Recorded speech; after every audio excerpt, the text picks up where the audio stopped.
All right, everybody, welcome. We have a really good crowd today. Hello, my name is Michael Dustin Fassman, and I'm your host and producer for this breakout, which is efficient camp layouts. And we'll go into detail, but we'll be discussing what it takes to really lay out your camp so it great interactivity, efficiency of power, and everything else to make your camp run really smooth. The planning before you even before you even start to land on the playa. So once again, I want to welcome everyone here and thank you for joining. We have a few guidelines for our meetings. Please mute your mic if it's not a panelist. If you have a comment or question, put it in the chat. We have a wonderful chat moderator, Momo, who will be looking at all your questions and comments and gathering them to the end. We'll have Q&A at the end. Please be respectful of your participation. Please be present and speak from your own experience. And once again, Q&A is at the end. So we're going to kick this off with a poll. The question is, why did you attend this breakout session? So if you want to answer your questions, and we'll go over in just a second, we're curious of why you joined us, and we're glad you did. So it looks like a big majority of everyone is a camp lead, and that's great to know that you guys are camp leads, and we're going to hopefully help you make the layouts better. We have a few people who are a camp member involved in planning, and a couple of people who are just interested in that. So thank you very much, and welcome camp leads. I'm also a camp lead of the BlackRock Tea Company, and just about everyone on our panel is one of the leads or heavily involved. So I'll stop sharing that. And next slide, please. We have a wonderful panel today in no particular order. We have John Woody Woodell, Dave Scribble Nelson Gal, Brian Konash, Jillian Renegade Irizarry, and Darwin, our lovely and talented chat moderators Momo, and in back of driving the presentation is Brian Puppy Baker. And today, next slide, please. This is what we'll be talking about today. Here's the topics. First, Scribble will be talking about layout diagramming, how to use diagramming programs to actually lay out your camp and best practices. Brian will be talking about interactivity, and then Renegade will be talking about vehicles, roads, and neighbors, and how to lay out your camp with those in mind. Very important, power. Woody will be discussing power, and Darwin is going to be talking about shades and kitchen layout. And at the end, we'll have a Q&A. So, next slide, please. And I'd like to introduce and bring up,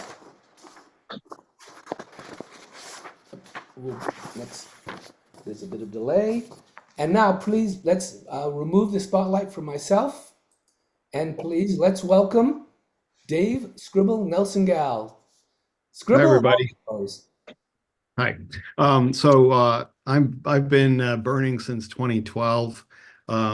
Been involved in not only co-creating the BlackRock Tea Company, but I also was involved in building out or creating other camps like Mysterioso, the Census Camp, the BlackRock Bakery that's part of the French Quarter, and then lots of art projects. A couple years ago, my wife and I did the Unbound library, but I've also done Staircase to Nowhere, Staircase to Nothing. So anyway, been involved in a lot of different things. Go to the next slide.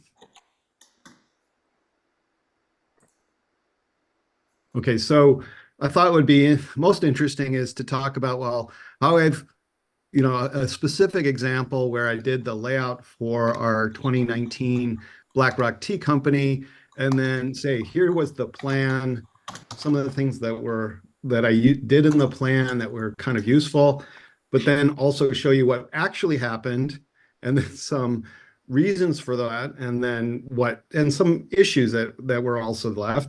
So the consequences, what I'm trying to show you is not only how we did it, but also, how things kind of happen on Playa that you have to adjust for, and then things to keep in mind as you go forward. And sometimes, stuff happens. You don't want to be too much of a Nazi, but then some things are pretty important. So someone kind of has to enforce key aspects of the plan. Okay, go forward. Next slide. Okay, so we had a couple of challenges this year in that we were in center camp, and our frontage was on Rod's Road. This gave us a very long and narrow camp, which had its own challenges. Essentially, it was very, the access to it was narrow at the back end for pump outs and things. But we had plenty of room for our front of house. Um, the other issues that we had to deal with in this year was we had two art projects that were also part of our camp. So accommodating not only the people who are sort of involved in both dealing with the art project as well as supporting camp activities, but also in and out. Certain vehicles had to, be able to enter and leave the camp throughout the burn to service the art projects. Anyway, go to the next slide. Okay. A little too fast. Back up. Okay, so key thing to think about, we had lots of fuel to deal with, so we really had to create a space for the fuel storage, and it's pretty important to be mindful of this, not only to identify where you're going to put it, but and have space around it, but also make sure you have something that visually isolates that space so that people don't just start to crowd it. Okay, next slide. And then the in and out access that we needed certain vehicles to be able to get in and out to get to the art projects. By the way, I also wanted to mention there's lots of different drawing programs people can use. I particularly like Google Draw, not because of its sophistication, but because in the end of the day, it's easy to share a Google Draw and collaborate with people on a Google Draw. So if you're looking for a program, Google Draw is fine because it's accessible for everyone. But if you have a better program that you prefer, it's just the collaboration was a really nice point of it. Next slide. The other key thing was to, have the vehicles and the porta potties that we had to have access to the access road so that the OSS services could reach them for pump out activities. And so that's another key thing that we had to deal with. But it also made there was a certain amount of crowding in the back. Next slide. Yeah, and just making sure there was just plenty of space away from the porta potties and gray water tank that we have. Next slide. One thing that I found that was really useful, there's we create a schedule in our camp that identifies when people are arriving and when they're leaving, in addition to how big their tent, are they in a tent or an RV or a trailer or some kind. And I used a color-coded system where the arrival date was sort of the exterior perimeter of their what do they call it? The icon or whatever the shape was, and then the shading inside was when they were going to leave. This allowed us to sort of check our sense of reality in terms of are vehicles going to be able to reach their spot, or people going to be able to reach their spot when they arrive, and do they have a way out when they intend to leave? Okay, next slide. Okay, so this is what actually happened. Um, the people, arrived and they realized that the wind direction was such that the porta potty was going to be the sense from the porta potty we're going to be blowing too much into the camp, so we moved it to the other side. So this meant there was a certain amount of scrambling. Um, can you go next slide? The other thing is that the people wanted the community space where we have dinners and things to be kind of away from the tea shop, just wanting a little bit of separation for when we're having a camp specific event versus our open to the public activity. Okay, next slide. And then, as I mentioned before, the porta potties, wanted it more downwind. Next slide. Okay. The problems that we were left with was that we had one RV whose generator was pumping exhaust into the neighboring camp. And this is sort of this leads to a lot of it's first of all, it's just not a nice thing to do, and it leads to certain problems. So this was a challenge. Next slide.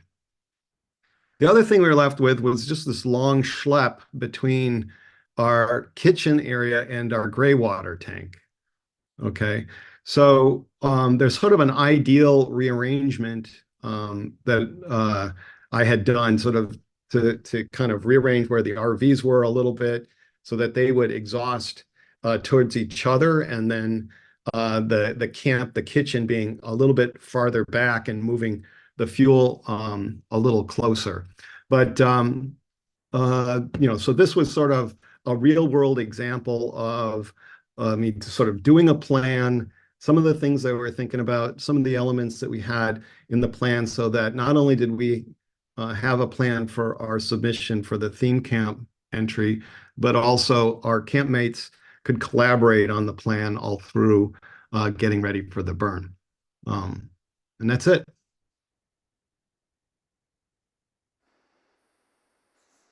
All right, thank you. Thank you very much, Scribble. Scribble and I go way back together. He's on the documentation team, which I forgot to mention that I'm the volunteer coordinator for. And if any of you have been to the Black Rock Tea Company, that adorable teal-colored tea salon, we were opposite Center Camp last year. Scribble was a designer and chief builder, so hats off to Dave. So thank you again. And remember, please put your questions in the chat. We'll be getting to everyone's questions at the end.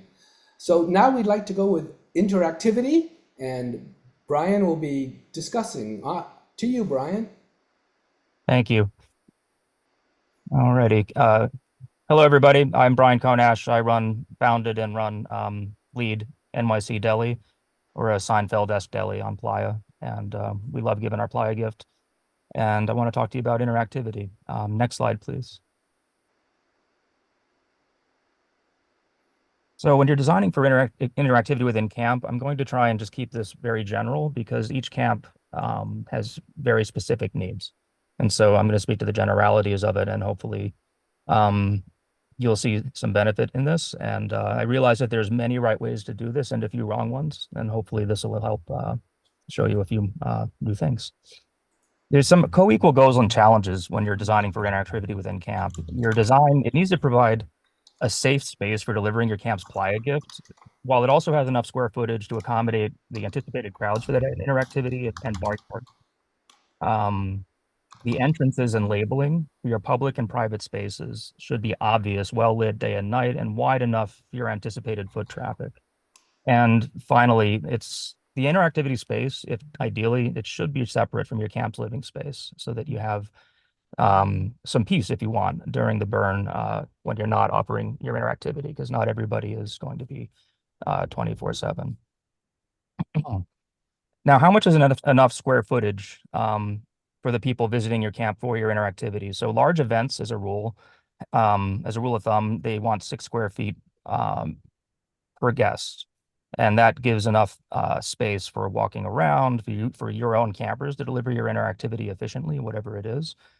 And it also helps your camp not look like it's a crowded train station. Next slide, please. In terms of safe spaces, this is just in a strictly layout sense of safe spacing. Your space should physically flow easily for anyone walking there, with a minimum of dead ends and unintentionally obscured corners like secret hidey holes. And that comes from the more space that you can see without a physical obstruction, the more emotionally calm you'll feel subconsciously. And this is an underestimated effect I find sometimes. So your camp, if it feels tight or cloistered, if you might just have to move a few RVs or move a few pieces of equipment or shade that might be blocking a sight line to the other end of your camp, it can really open up the space and make people feel unconsciously that much more comfortable. without actually having to spend a lot of money doing it. It all comes down to how much time are you going to spend on your layout diagram, as a previous speaker indicated. Keep in mind that as we are being radically inclusive, burners have mobility problems, and many of the original burners who've been doing this for years and years might have mobility devices even sometimes. So metal pipes on the ground, cabling, hoses, those should be covered up with at least a mat so that nobody trips on them. Part of having a safe space is literally having a physically safe space. And I feel strongly that every camp should have fire extinguishers in their public and private spaces. Ideally, they should be affixed to something like chest high and easily removable.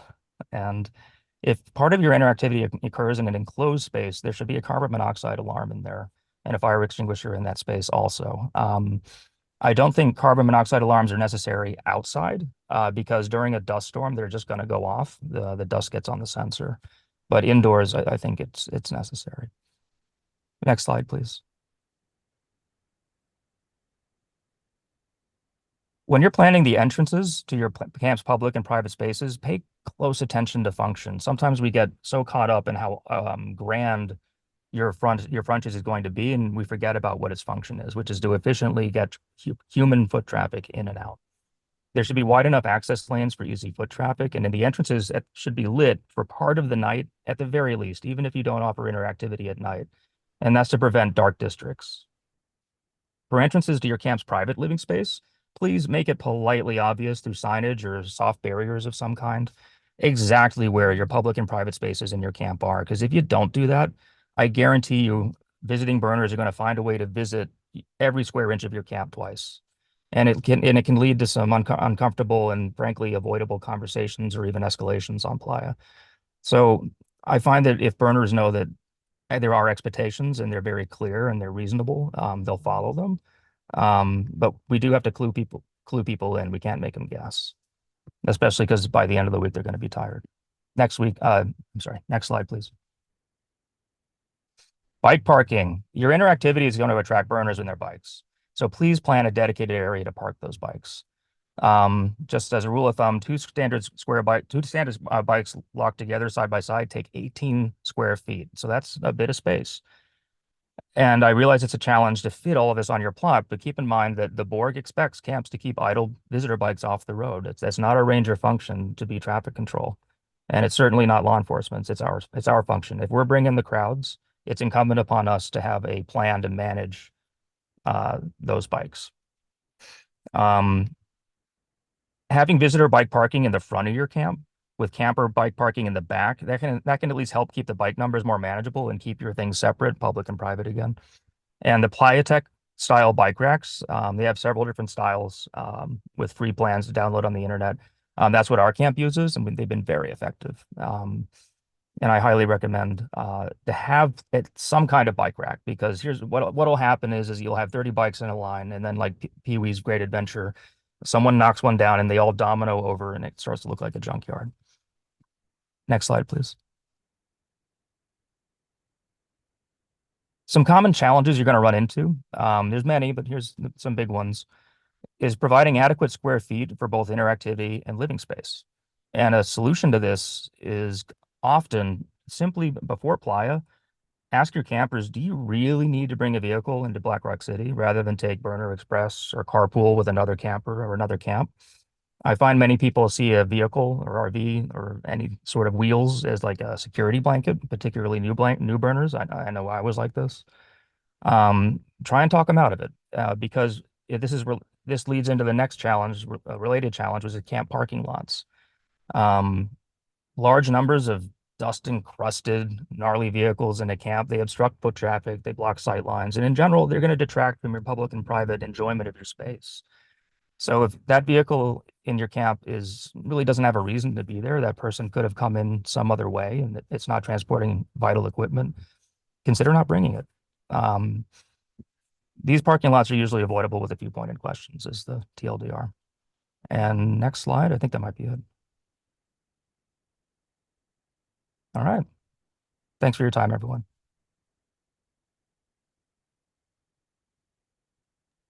I think you're on mute, Dustin.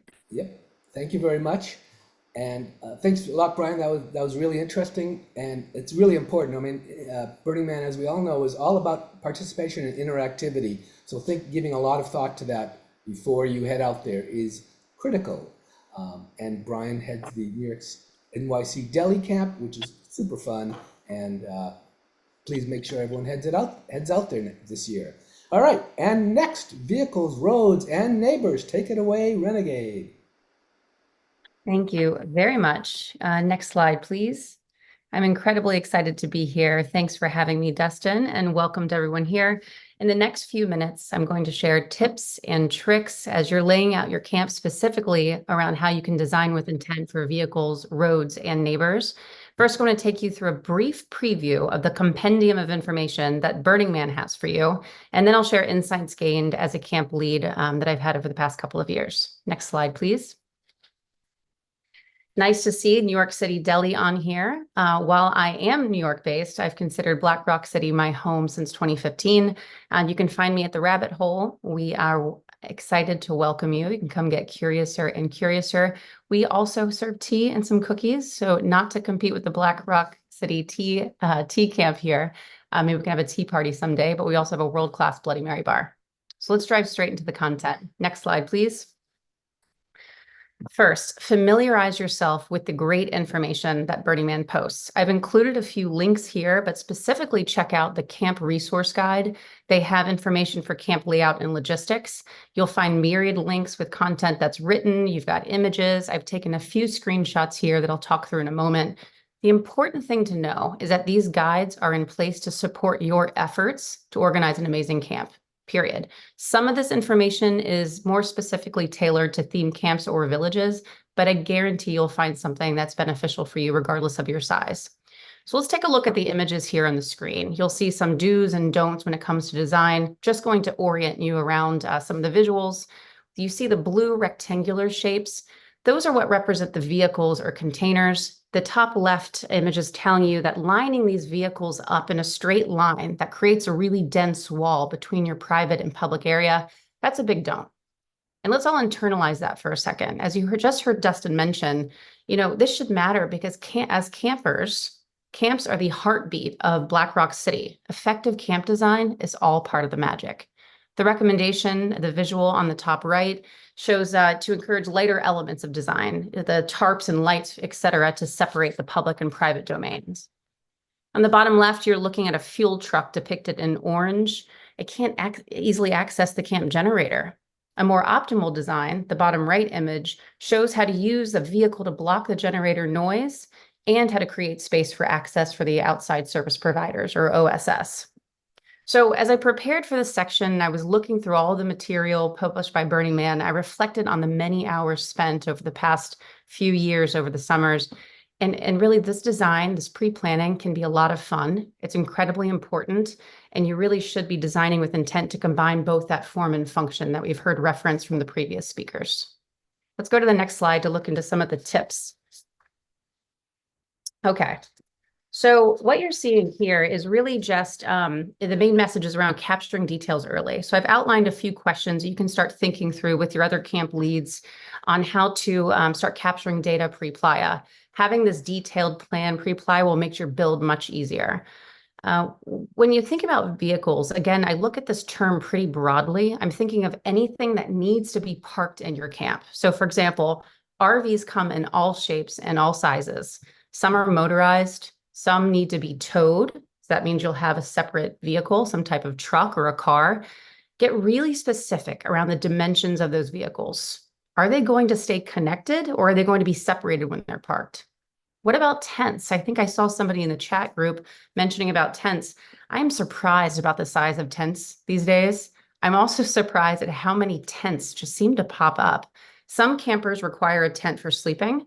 Some campers require a tent for storage. Some campers require both. So getting very granular about that early on will help you with the planning on placement itself. It all matters when it comes to design. Also, a shout out to the earlier presenter talking about knowing your camper's estimated arrival and departure time, extremely important. While you might be building with some level of modularity or flexibility into your design, if somebody has to leave mid-burn, you don't want to have to remove stakes or move structures around. Mid-week is about burning, not about rebuilding. So that takes me into roads. Can you design interior roads for your campers? Take into consideration the sizing of the personal infrastructure they're bringing. Does your camp require a fire lane? If yes, can that fire lane be leveraged as a service or access road? The publications read that camps that are 100 by 100 or smaller are not required to have a fire lane. Camps are required to have a 20-foot fire lane and access lane, fire or service access lane, if the depth is greater than 125 feet from the frontage of a street, or if they're being serviced by an OSS vendor. So just read through some of the details here. What we've found is as camp leads, you're actually introduced to your neighbor camp leads in advance. And if you discover that you and a neighbor both require a fire lane, you can actually submit your plan to board to share that fire lane. And what that means is you actually save on square footage for both of your camps. So for example, a camp that's 125 feet deep requires a fire lane that's 20 feet wide. If you're sharing that lane, you only get to do the math for 10 feet of that. You've got 1,000 square feet you can bring back into your camp for interactivity. And so we talked a little bit about neighbors here, pre-communication, the fire lanes. I also think it's important to stake your property. We typically arrive when it's dark. So not only is it helpful to give some delineation between your property and your neighbors, it's also helpful if your campers are pulling in. So this is just an overview of some of the insights gained. The next few slides, I'll take you through some of the visual tools on how you can take this strategy and actually execute it. Next slide, please. So Google Drive has been a huge fan of mine for a while. This is just a screen grab I took of a tool that we use to align around the specific needs for our campers with regard to their infrastructure needs. We capture both qualitative and quantitative metrics. We get a description of what they think they're going to be bringing. You know, if they have a number of tents, what are the size of the tents? How many cars and vans, the size of those vehicles? What about RV trailers? We're even trying to capture the power connection needs, like 30 or 50 amp up front. And we start this very early, like during the camper sign up interview process. And we know that the details are not yet locked in, but at least it gets the campers starting to think about the level of detail we'll need to nail down as we get closer. Next slide, please. Thank you. Beautiful Google Sheet. Appreciate it. So here is another tool. It's just a simple SketchUp diagram. It's a neighborhood mockup. As I mentioned, the camp lead should receive introductions to your neighbors pre-playa. This is a lot of fun to start meeting your neighbors early, but even more fun is trying to figure out where they're placed. So the year that this was created, I was with a camp that's in the very light yellow in the center. We thought we had a fire service access lane that could go around our property. We thought we were in the corner. After many emails back and forth, it turns out that there were multiple smaller camps alongside us, the neighbor in pink, the neighbor in green, the neighbor in dark blue. Even our gold neighbor in the backside had a small piece that ran up against our property. So we had to pivot our design and pivot our fire access lane, but we were so grateful to know that ahead of time before being on playa. Next slide, please. This is one of the last tools I just wanted to share with you. It's a view of our camp from last year, just to show another angle of lining up the vehicles alongside those fire service lanes. Dual purpose, easy access to OSS providers, helping to block the wind. We made sure to print off copies of this to share with anybody that needed to service the property. And remember, the board's looking for visual impact and balancing public and private space. So in closing, and the last slide, design with intention, use this moment for radical self-expression, communicate often, and have a great time. Thanks.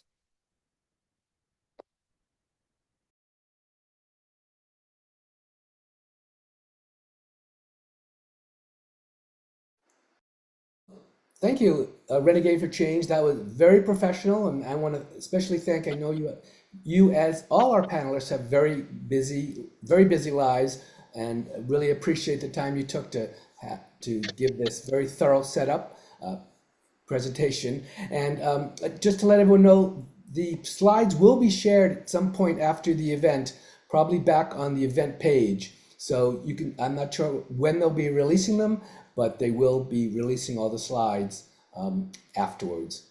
So, and remember, please put in your questions and comments into the chat. It doesn't necessarily have to be a question, but if interactivity is once again what we're all about. So please give comments to each other as well as comments to the presenters. And now, without further delay, let's introduce Woody and talking about solar setup and power in general. Hey, hopefully you guys can all hear me. Next slide. By the way, I'm John Woodell, aka Woody. I set up some solar power for Black Rock City last year. The first year we had a problem with the generator, and I thought maybe we could do solar, and so I set that up. Anyway, so you have to imagine there's a few like gas generators and things in here. So just first of all, I want to assume that everybody's seen propane tanks and petrol cans all around. And the nice thing about that is it's ubiquitous, it's fairly cheap. It also can be flammable, and you can also end up on the playa with a gas generator that's unreliable, it has issues. And basically, there's something new happening. One of those things is efficient power generation. And I'll just say real quick that you've got two ways to go. You've got on the left here, you have rigid panels and you have flexible panels on the right. The rigid panels, you can get these secondhand, they're kind of refurbished. They're like sometimes $50 a piece, as long as you pay for shipping. You can get these things very easily. The downside is they are a little bit fragile. You need to avoid shattering them. So if you can get them on the playa, they're designed to be hard mounted to a roof of a house. But if you can get them on the playa and off the playa safely, they're fairly inexpensive. They work great. These other panels on the right are the flexible ones. They are somewhat expensive and not as durable. Like year after year, they're going to start to deteriorate. So you want to basically take into mind, like, can you get something to the playa and generate power from it? Next slide, please. And so let's talk about, next slide. Let's talk about generators. And I'm going to say that let's call gas generators, gas generators. You have fuel. Oops, no, thank you. You have a couple issues, like we mentioned. You have noise. You have to deal with dust. Sometimes you get a gas generator that's working great. You get it out to the playa. There's some dust issues with the air filter, and so you definitely have to figure out how to mitigate dust and noise, where to put it so you don't irritate your neighbors. And then what I've got here in this slide is a bunch of different, I'm going to call them power stations. Some people call them solar generators, but I think that's confusing, so I'll call them power stations. It's basically a bunch of batteries. There's an inverter. You can plug in a gas generator, you can plug in solar panels, and you can actually just run a generator, turn it off, and then have things running all night long off of these batteries. And that's actually quite an advantage. And I consider that a hybrid system. The challenge, the only kind of concern here is that you have dust mitigation issues. You also are going to have heat issues. You want to try to figure out how can you put these in a place where they're going to have airflow, but not too much dust and not get too hot. And also you want to assume that there's going to be a cost to, you can have as many batteries as you want, but they do cost money. Just for an example, I bought a power station that had a 3.6 kilowatt hour battery. It was about $2,000. I bought an extra battery off of, they're basically refurbished on eBay. That was about $1,500. So if you really want a lot of storage, it's there, but it is going to cost you.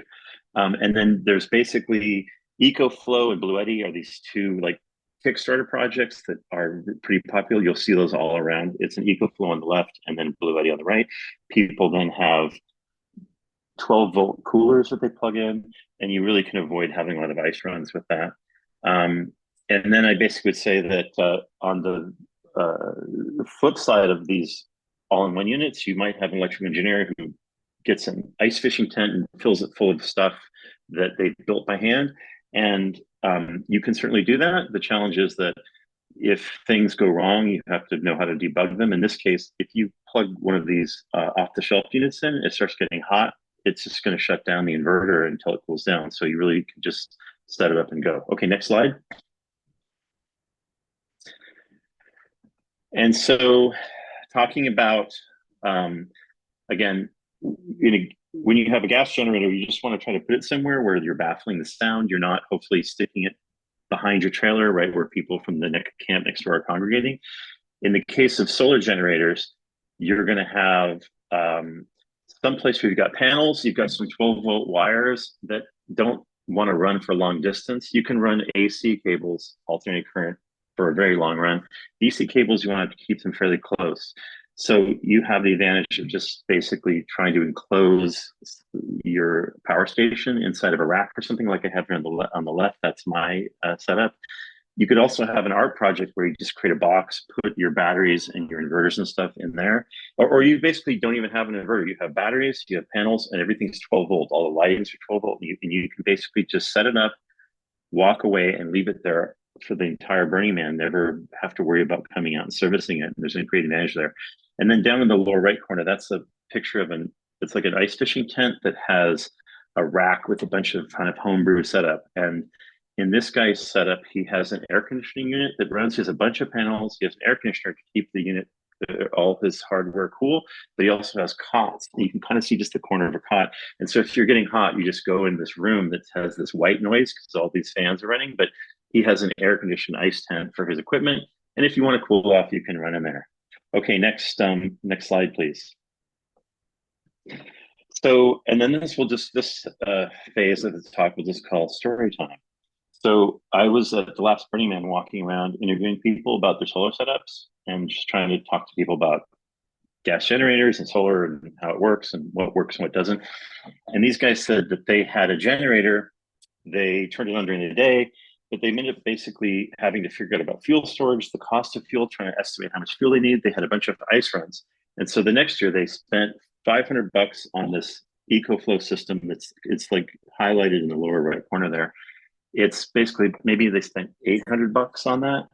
They had 2 solar panels on the roof, and they bought an EcoFlow refrigerator that only uses 100 watts when it's running. So they basically just have 2 solar panels. They have a refrigerator. He said that they go on ice runs. They put ice in the freezer, and they have more than enough ice whenever they need ice. There's not just ice sitting melting in coolers. And they thought that it's just so simple. Now, it does get kind of dusty, but as long as they've stuck it up on top of a bin, as long as you don't have the thing down in the dirt, hopefully it'll come back next year, take a leaf blower and blow all the fly dust out of it. On the same note of how can you just basically be really practical, you want to try to figure out, if you do have gas generators, can you get a power station? And there's a plug of the power station so you can turn your generators off at night. We did a little bit of an experiment last year. We had a Love Oven next door, and they were running this pretty big generator and had a bunch of propane tanks. And so before Burning Man started, during the build, we said, hey, why don't you just turn that stuff off at night and you can run off the batteries?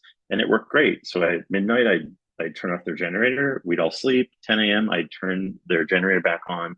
And their refrigerators, they had 4 refrigerators and a couple freezers. All that stuff could run all night long without having a generator on. The downside was, once we hit actual Burning Man, many more people started plugging in, and it turned out that we just had too much load for that to work, and I'd basically be able to turn it off for 4 hours. So I'd be like, oh, I'll just turn it off and then wake up in 4 hours and turn it back on. It started not making sense. So you can basically start looking at these solar generators as a way to offset the use of your gas generator and maybe create some circuits. So you have an extension cord that says lights or sound and PA or kitchen, and you can decide which things need to be plugged in when. And if you can have different circuits, which really are just extension cords, you can then basically figure out what needs to be plugged in and potentially run up a battery. And then I guess I'm almost out of time here. Last slide is just, let's try to avoid creating a safety hazard. I've noticed a few people this guy had these really incredible panels that are about 30% more efficient, but they're spinning around. And if you were to walk into it, you might poke your eye out. That's no good. If you have your low voltage cables up over a foot off the ground where someone's going to trip on them, that's just going to ruin your equipment, and maybe someone will trip or hurt themselves. I saw a lot of solar panels set up that if a big windstorm happened, they would go flying around. And so try not to injure people. And last year, we definitely had a lot of extension cords that had connections that were sitting on the ground. And once it started raining, those were sitting in puddles. And yeah, don't get electrocuted. And I'll just leave it there. Thank you so much. Thank you, Woody. Very interesting. And as everyone knows, sustainability is a very key issue with the org. And we're trying to make, Burning Man less gas oriented, more solar. And I want to thank Woody and the BlackRock Tea Company. We're 100% solar. We even, in our camp, our kitchen was solar, everything was powered by the solar panels. We even had extra power to run some of the RVs. So solar is the way to go. So thanks again for that. And now on to Darwin, and he's going to talk about shade and kitchen layouts. Darwin, take it away. Hey everyone, thanks for joining us. My name is Darwin, he, him, and I'm speaking to everyone today from Jackson Hole, Wyoming. These are ancestral lands of the Shoshone and Arapaho nations. I'm going to do one slide today and then generally use hand gestures, and I hope that will suffice along with the screen share. I threw together a quick decision tree. I want to zoom out by a little bit from our discussion and maybe ask everybody that in their initial planning phases, if you can run through a little bit of this stuff, it's drastically going to help you when you're trying to put together a site plan. As far as Burning Man camps go, I kind of categorize our camps into two separate camp identities, and they could have a little bit of a mixture. Maybe somebody has an art project in your camp that has a public offering. However, when you walk around the burn, you might see this kind of stuff happening. Maybe you go out to K Street and there's a line of RVs in a square and you're like, these people aren't doing anything to help Burning Man, but they might have funded the temple. So there could be a camp that has very low interactivity and they have a huge public offering or art support, or maybe they're building an art car, or maybe like our camp at Water Temple, we're really positioned to do something for the public every day. As we flow down, I think it's important to first discuss camp size as a goal, because that's going to lead to all of these other decisions you're going to have to make. How many key members do you need to organize your camp? What is the potential budget? You're collecting camp dues. Our camp is a co-op, so we share membership dues equally amongst all people with a couple small private donations. People don't really even let them know they're donors. We like to keep it really equitable and have everybody in the camp feel very equal in their participation. That's going to set a budget, and then you can look at your CapEx and your OpEx. What kind of infrastructure do you have in your assets, and what kind of infrastructure are you going to need to facilitate a growing offering or what you're doing at camp? And then you finally can get down to your placement, which is both how you're going to set up your site plan and what you're going to receive from the burn. We can jump off this, and I'll just go and do a little bit of a screen share.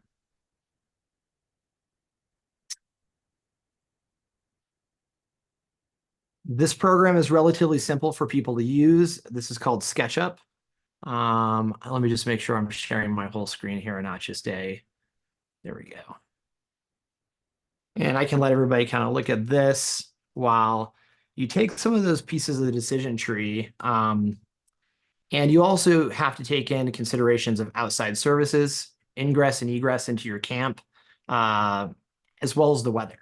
What we would like to do is with our camp, because we are a public offering camp, we're always trying to balance what is that back-of-house experience, what is what we're giving to our campers, and balance what we're giving to the community of Burning Man. And as well as inviting all 10 principals. I think there's no other place at Burning Man that you can invite all 10 principals in, like you can invite them in designing a theme camp. A theme camp, you really have to balance each one of them. And I'll also offer you, there's a little bit of contradiction here. There's two principles, radical self-reliance and the communal effort. You're always going to be balancing, how much radical self-reliance comes into a camp when, like my camp, I have a 52-foot kitchen truck designed in a refrigerated trailer that's over here in the corner that services a kitchen for the whole camp.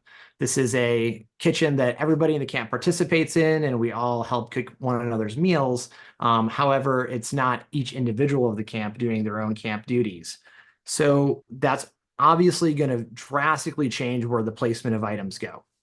If you're doing a communal kitchen where everybody's maybe just using a hot plate and sharing some water and working on how you're going to dispose of your gray water, maybe that's a central kitchen. Maybe that's easy to get to in the middle of camp. There's not a lot of outside services coming to that location, and you want to protect it from the wind as much as possible because people are cooking in generally open tent areas. In our case, this is a totally enclosed kitchen. It's protected from all environmental issues, as well as we use it to place a block between us and known wind. If you've been camping out at the burn for a while, you know that kind of generally the best thing to plan for is the wind's going to come from the mountains to the west, across the playa to the east. So when you're coming in and laying out your camp, that's always a good place to put any type of large structures, especially blocking shade structures, because these tend to be like sails. When it comes to shade structures, the big thing with shade is that, is it rated to put above people's heads, or did you make this in your garage? I think you really have to start thinking about what are the rating systems and what is the safety when you put shade above people's heads. Should you be closing down your shade structures during high wind times? Should you be shutting down your activation? So for our camp, our main shade structures are teepees. We utilize two 30-foot teepees that are constructed together. They come with full engineer ratings on all points. So this does come with about a 300-page booklet that guarantees safety up to a certain wind load so that we know we can operate and put people under the structure and feel comfortable about that. And as soon as we break that and we have high winds coming or big gusts, we do ask people to leave. When we had the rainstorms, we put some things in front of this, and we made sure to ask people to not come into the structure, that we wanted to make sure that the weather was going to calm down and that we were closed for activation during that time. The same goes for our back house structure. You can kind of see in the back here, this is a dining and a communal tent. Again, this does come with a wind rating. This is an event tent, but it's relatively low. So we try to block it in all directions from wind load. And as soon as things seem like they're a little uncomfortable for our camp, we'll shut this structure down as well and ask everybody to, either eat in their personal structures or RVs. The other shade design that I think as your camp grows and is really dictated about the amount of people you have is tent shade. And this is both for safety of tenters. One of the parts that will kind of flow into this, and what we ask ourselves is, what is the demographics of our campers, specifically with age? We do like to make sure that we offer RVs to people that maybe are on a CPAP machine or have an accessibility need, or maybe there's somebody's parents who are over a certain age that are heat sensitive. So you want to take that into consideration as well when you're allowing people to make their selections of what they're going to bring into your camp, as well as, making selections of how you're going to more comfortably treat your camp with extended camp shade structures over the tent areas. We also, just to make things a little bit easy on ourselves, you probably don't see it in the map right now. Maybe if I pause for a moment, we go ahead into the year and we do a 10-foot lane all the way around. We just do that as standard. We plan for that from the beginning. And once we kind of get into the Burning Man planning season and people are developing their camps, I'll reach out to everybody and build a city map. So this is a map of everybody's camp maps from whatever program they had. We just find whoever's most capable and we drop them in. So now we know exactly what's going on between us and our neighbors. This allows you to spy a little bit. You can see where generators are placed. You can see where people are fueling up. You can see if the orgy dome's next to you and you're at kid camp. All of those things are to take into consideration so you can make everybody that's in your neighborhood comfortable, as well as make yourself comfortable. This is kind of what that blows down to for us, for us, the number one thing, and what I'll close on here for me is, what do we bring to Burning Man? What do we offer? What do we give to the community? What do we invite in? And how do we really adhere to those 10 principles at the same time as, having a great time ourselves, being comfortable, driving our art car, and enjoying and what type of elated way you want to go out onto the playa, all of the LED technology that seems to exponentiate in its power every single year. So, I hope everybody has a great burn out there and a really safe burn, and can really take to heart that we walk into this event trying to give back something to everybody else who's coming. We should incorporate that into every design we bring. Thank you, Darwin. That was very impressive and very professional. I really appreciate that. And I think it was great use for all theme camp leads, even if they don't have the maybe technical ability to do the SketchUps, they certainly would have learned. Oop, that's odd. Certainly would have learned a lot to facilitate their camp. Thank you again to all the presenters. Very useful information, well presented, well thought out. I was impressed. I hope everyone else was. And now we'll go to Q&A. And Momo is our chat moderator, and she has gathered the questions. She'll read them out, and then the panel will answer them. So, Momo? Yeah, thank you guys for asking questions in the chat. It looks like we have 10. I'll just go in the order of the presenters. So Scribble, Dave, we had Happy Camper ask, our layout was dependent on generator noise and length of 50 amps distributed boards. Oh, 50 amp cables to distributed boards. Is this a factor in this layout? In the layout that I did, no, we didn't have that problem, but that the nice thing about having an interactive layout plan between your campers is that if an issue like that gets identified, you can figure out where the cables are going. We need power to our front and power to RVs. Though RVs in general come with their own generators, so it's really our front of house, and if we have any refrigeration that we're worrying most about, and anything else is just gravy. So in terms of the cabling, I think when you're doing your design, you just have to be aware of you've got this constraint, and by putting your design out there in a shareable place for your campmates, you guys can talk about these things and correct any kind of flaws in the design because somebody wasn't thinking about those cable issues. So hopefully that helps. Great answer. And there's another question for you, Scribble. Ali asked, we had a challenging time fitting all the cars and tents last year. It forced us to use only our frontage for engagement and interactivity. Maybe I missed it, but how is the camp lot size or shape determined? It's where you get allocated by the org, but you have to submit how many campers you have and things like that, which helps them calculate, well, what are you going to need? So if the communication wasn't great or they just didn't have the space that you might have wanted, you get what you get. But the nice thing about the design is you start to confront these questions of, I have these many vehicles, I have these many tents, I have these many RVs, I have this much space requirements. And it's not only just doing a layout for the org, giving them a sense of, you have an idea of what you're going to do. It's also for your own campmates where you're figuring out where things are going to go. And as some people have to do, they have to move some vehicles have to go out to Cape. They're not needed during the event. So, leave them out there. So it's, to be efficient about it is you have to communicate to the org the size expectations you think you're going to need. They may or may not be able to accommodate that. If they can't accommodate it, then you just have to figure out which of the vehicles should be in your camp and which can go out to K. Hopefully that helps. All right, great. Thank you for that, Scribble. And then for Brian, you had a question from Easy Cleanup. Can we get a link to the Playa Textile bike racks? And you posted it in the chat, but I'll post it again. The two that you had. Yes, it's hey, look, there's lots of ways to do this. I happen to use Playa Text, but there's lots of ways to park bikes. Perfect. You had a bunch of people asking for that link, so multiple burners. It's a really popular topic. Great. And Renegade.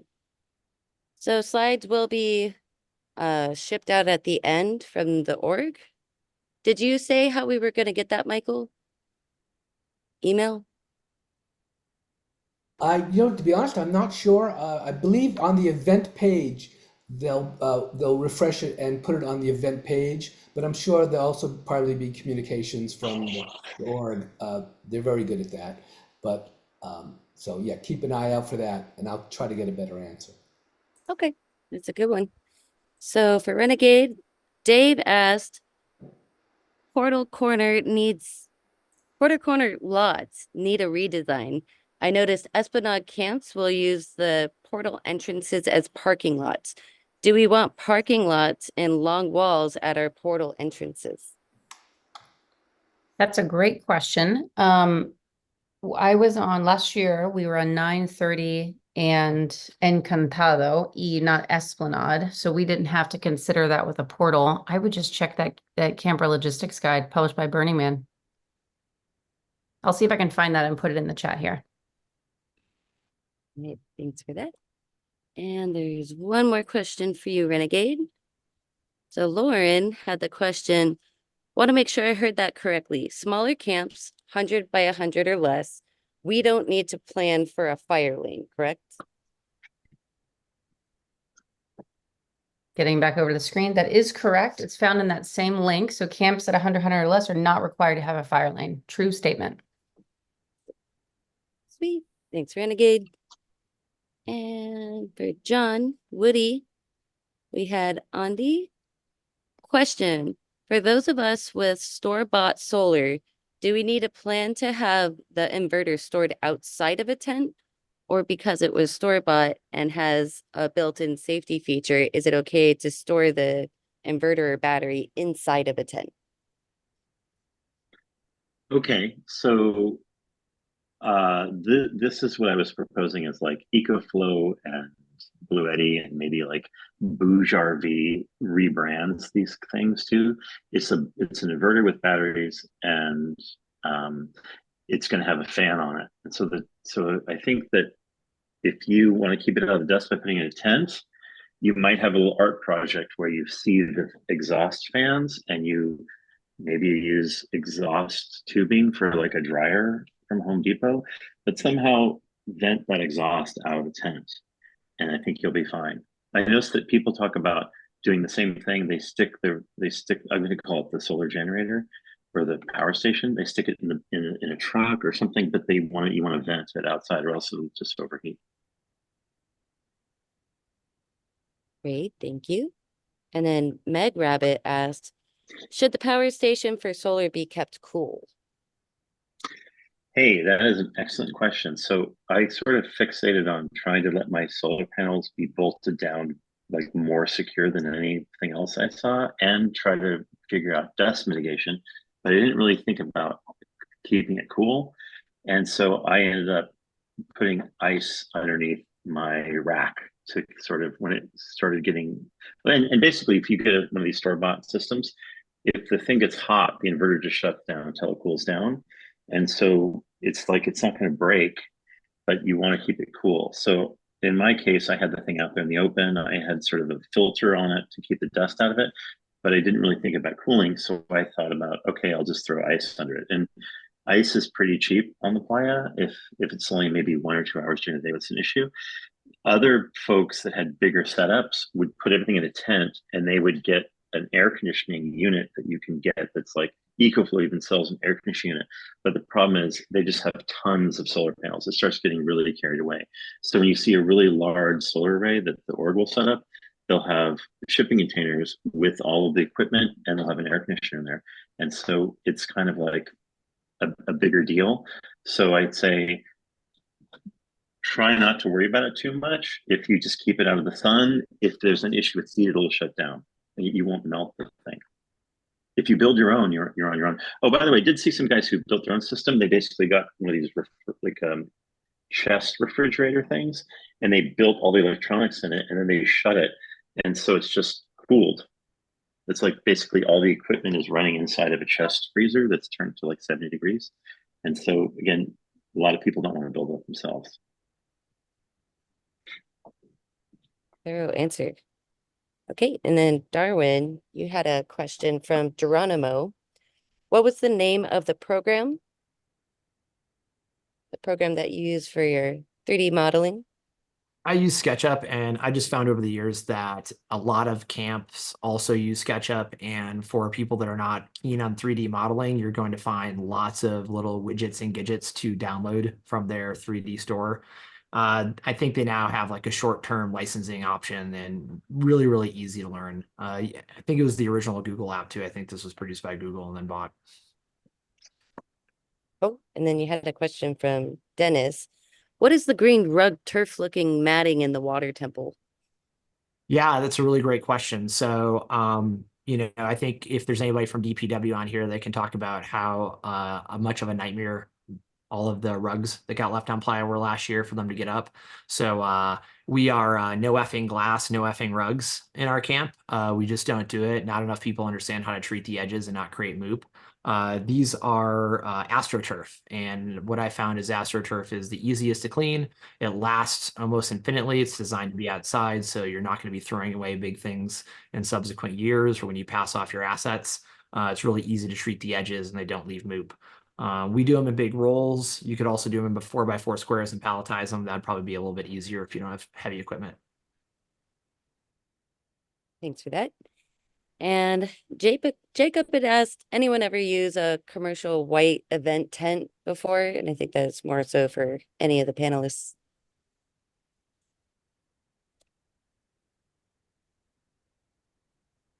Could you please repeat the question? Yeah. Jacob asked, anyone ever use a commercial white event tent? So I think it's one of those ginormous ones that you would see like in a parking lot to shade or protect you from the elements. It does seem kind of expensive, yeah, but Expensive and also not Can very I jump in green. there? NYC Yeah. Deli uses white event tents, 20x40 versions, and I mean, just off the top of my head, they were $1,600 each. They go up with 4 people in 30 minutes, and they're pretty secure if you lag bolt them to playa. If you want to talk more about it, just message me and I'll send you my email address. Great. How are we looking on time for more questions as they popped up in the chat? We're good. We have about 9 more minutes till the break. All right. Okay, Renee had a question.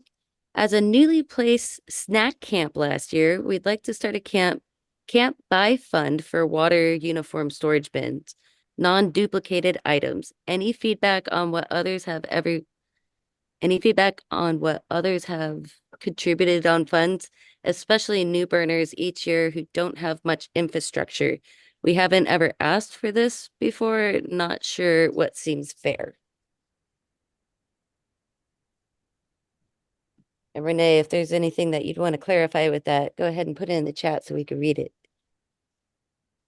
Well, I don't know, Dustin, we can talk about what we've done in our camp is over the years, we have gotten things like these 50-gallon water drums so that we then have water, you can get water to fill them during the event, and you have to keep them sterile and things like that. But the purchase of those drums was not too high. And so, camp we had about 30 to 40 people. We just make that a part of a due structure to invest in that kind of infrastructure. And there's a few other expenses. After going on for a few years, we've now, through the camp we've purchased a storage container. And so we can put a lot of the infrastructure in a storage container that gets taken by outside services to a location and gets brought back every year. And so it's kind of like if having some modest dues can be used to generate to buy the infrastructure that you need. So I'll second that, Scribble. We both implement a previous due to new members and a future due to cover all CapEx so people are equal owners in the co-op. And I'm going to put a shout out to Peak Construction. Our container, folks, has been life-changing, really transformative. We used to have to load a giant, 20-foot rental truck, bring it to the playa. Okay, bring it back. We're all absolutely exhausted after 2 weeks, and no one wants to volunteer. Back at the storage locker was not fun. So I put in the chat, Peak Construction is in Reno, and they provide the container, and they also coordinate with you. And they store it in Reno, and they coordinate with you and placement. And when you arrive on playa, they deliver the container to your camp. And more importantly, they take it away at the end of the event. And what's really cool is Peak Construction also has a great depot in Reno that you can go in the summer and clean out your clean out your container and reorganize for the next year or the upcoming event. And so I put the link in there. They're great folks. It's it did add quite a bit to the dues, but it's so worth it. So there's the answer. Cool. Are we good to take another question? Absolutely. All right. Yep. Had a question. If there's room for another question, what are others using for heavy duty tie downs for the TP size tents? Looking for better than lags, less than 4-inch rods. 4-foot rods. Can you repeat that? Yes. If there's room for another question, what are others using for heavy duty tie downs for TP size tents? Looking for better than lags, less than 4-foot rods. Do we just have a vote for lag bolts of all length? They can panel Lag bolts. Doesn't Equipment Yard have a thing that will just put this giant screw in the ground, like a 4-foot gigantic? You can bolt? aug and sync, but I think I've used lag bolts for big structures up to 32 inches. We have 4 and 6-inch lag bolts. This is coming from a guy that used to bend rebar and weld rebar and use to handle this stuff years ago. We had 200-pound boxes of rebar, just lag bolt it. You can throw 2 chain links on each lag bolt and you have a tie point, and you can usually make them before plier really easily. Yeah, great. And then people were asking in the chat, there's a couple questions on if you're on a corner, how do you deal with frontage? The layout that we showed you is on a corner, so that's pretty huge. I think you get really lucky with corner frontage. It gives you an opportunity, I think, to be more interactive. So it's usually a great placement if you're a really interactive camp. I'd add to that. I second what Darwin mentions. You do have to get a little creative because that might mean you lose some of your kind of back office, if you will. But we kept a pretty open front lounge area and then used some type of back office kitchen, but with a side table. So if people wanted to stop by and have a lunch or coffee, it was almost like a public picnic bench. Great. Thank you guys for that. And looks like that was our last question. There is a questionnaire. If you guys could give the speakers some feedback, they would love it. They took the time to share all their knowledge and ideas with you. I'll repost it again, but if you guys could do that, much appreciated. Thank you so much, Momo. Wonderful job chat monitoring. And I want to give a giant thank you, a round of applause to all our panelists who put a lot of time and effort and really thoughtful presentations. So thank you, everyone. Thank you so much. And thank you very much, Puppy, for tech moderating. Excellent job. So I hope everyone enjoyed that. And I found out that the slides will be sent out, links to the slides will be sent out to all registrants after the event by the producers of the Camp Symposium. So remember, the second breakout session starts at 2:30 Pacific, and there's 7 wonderful, interesting sessions. So please rejoin go to the Camp Symposium main page, and Momo will put that link in. There it is in the chat, and go get some more valuable information. We want to thank everyone. We have a great participation. Over 70 people joined us, which is really wonderful. And thank you all for your excellent questions. And we will see you in the dust. Thanks very much.